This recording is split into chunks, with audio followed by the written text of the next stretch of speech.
सिद्धेश्वर महाराजांची पालखी घेऊन पैठण क्षेत्रामध्ये जात आहे नाथ महाराजांच्या भेटीसाठी। आणि आम्हाला एकूण 7 ते 8 म्हणजे 9 मुक्काम तिथं पोहोचतात, 9व्या मुक्कामापर्यंत।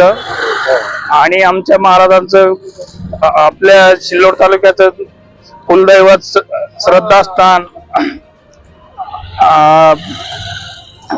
आम्ही 7 दिवसापासून निघालेलो आहे। आज पुढे 2 ते 3 मुक्काम राहतील। पालखीचा आम्हाला रोजच्या अन्नदाते देणारे तयार आहे। आता इतक्या दूरचा प्रवास पायी चालत आलेला आहे, कसं वाटतं? आम्हाला कुठलाही काही त्रास नाही, आम्ही एकदम आनंदात हसत खेळत चालत आहे।